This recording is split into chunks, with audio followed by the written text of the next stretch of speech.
August 26, 1278. On the so-called Marchfeld, a lowland area between Vienna and Bratislava, one of the most important battles in Central European history just ended. The Czech king Ottokar II of Bohemia lies dead on the battlefield. He was struck down by a powerful sword blow that split his skull, a mark still visible today. And after his death, he was dragged naked, spat upon, and urinated on by his enemies. Thus ends the life of the most powerful ruler of the Premyslid dynasty, the king known as the Iron and Golden King, who first ruled an unprecedentedly large territory stretching from Polish borders to the Adriatic Sea, only to lose it all again.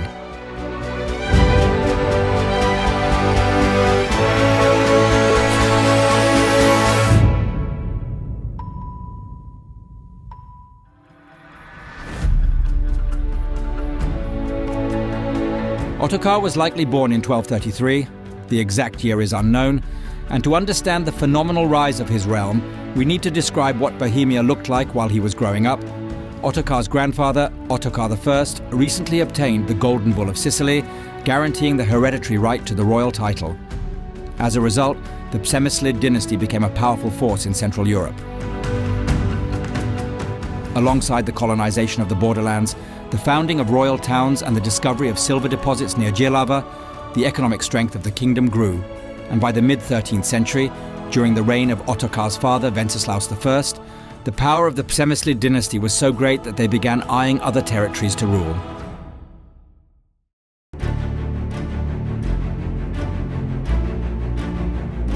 The opportunity appears in 1246. In Austria, the powerful House of Babenberg dies out in the male line. After 5 years of succession struggle, the Austrian nobility voluntarily chooses the Czech Premyslid dynasty. In 1251, 18-year-old Ottokar, while his father is still alive, becomes Duke of Austria and Styria. The lands which the Premyslid dynasty holds are significantly enlarged, but they need to be legitimized by a marriage with the widow of the last Babenberg, Margaret, who is about 30 years older. The union of Ottokar and 50-year-old Margaret of Babenberg is demanding, because everyone expects an heir to the throne. But it is unsuccessful. According to the legend, they are accusing each other of infertility until Ottokar boldly declares that Margaret should offer him the most beautiful lady-in-waiting, and everyone will see that he isn't infertile. And that is what happens later. The very next year, Ottokar, apparently with Margaret's knowledge, has an illegitimate son with 17-year-old lady-in-waiting Agnes of Kenring, who later bears him 3 daughters as well. It's obvious that marriage with Margaret has no bright future.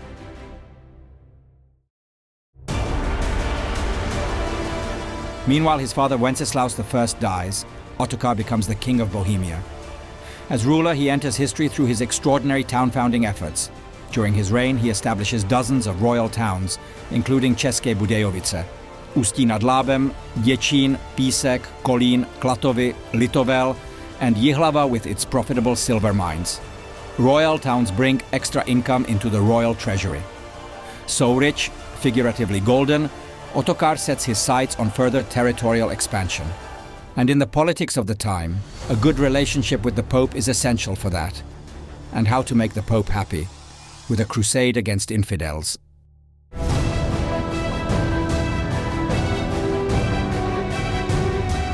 In 1254, there is only one tribe in Europe that still tenaciously refuses to convert to Christianity.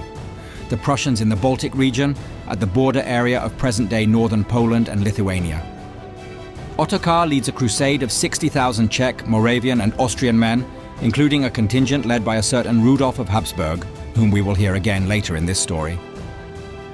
There are several bloody battles in the north which crusaders win, and as a result, a new city, Königsberg, today's Kaliningrad, is founded.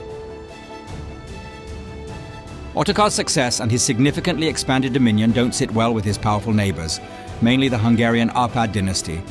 It is obvious that Ottokar will have to defend his new territories in battle, and that happens in 1260, for the first time on the Marchfeld.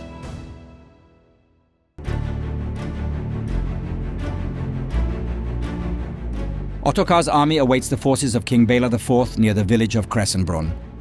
Bela arrives on the opposite bank of the Morava River, and both armies are watching each other over the river for a week before the arrangement is made.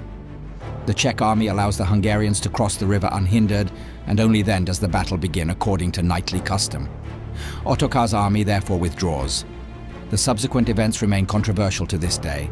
According to the Czech version, the first Hungarians, after crossing the river, immediately attack the unprepared Czech army. The Czech army quickly engages in battle, and Ottokar's heavy iron cavalry sweeps the rest of the Hungarian army back across the river. The Hungarian version is the opposite. They say the Czechs attack the unprepared, still wading Hungarian army. Either way, this marks Ottokar's greatest victory. He makes peace with Béla, divorces nearly 60-year-old Margaret of Babenberg, and marries Béla's 17-year-old granddaughter Kunhuta of Hungary, who bears him 4 children, including the heir to the throne, Wenceslaus II.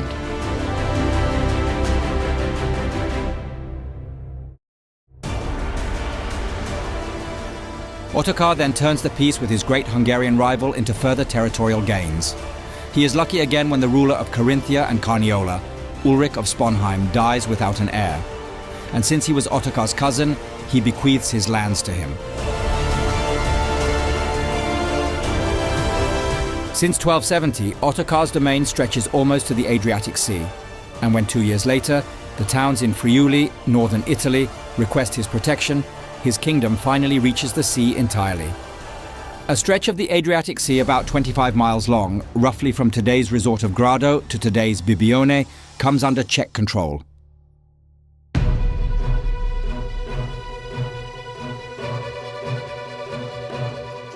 Unfortunately, this will last no longer than 4 years.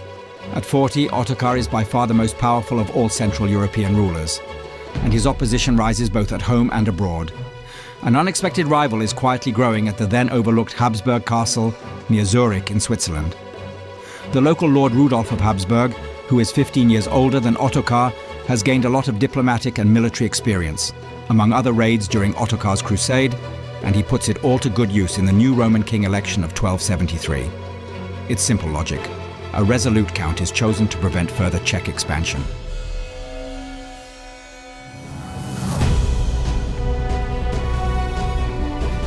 Right after that, Rudolf declares that Ottokar has acquired all Austrian lands illegally and should return them to the Roman Empire. That means to him. He relies on dissatisfied Austrian nobility, who didn't fully accept Ottokar's rule, and on the powerful South Bohemian noble clan Witkovci, who de facto declares civil war on him. So instead of defending his Austrian lands from the Habsburg, Ottokar has to fight at home. He prefers to sign the humiliating Treaty of Vienna with Rudolf, by which he voluntarily renounces all his Alpine territories.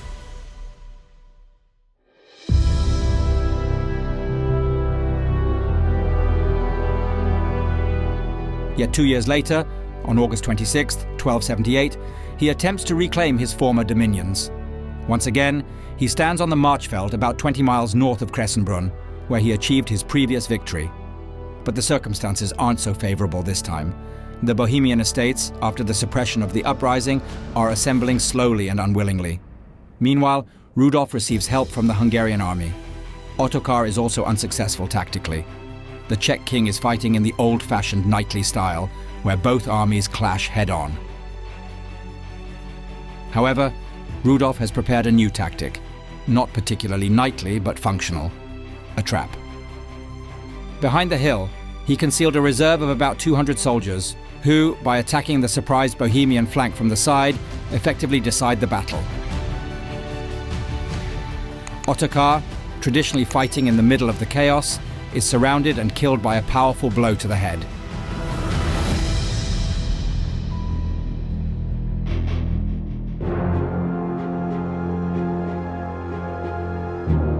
This is the end of the Czech king's dream of dominating Central Europe.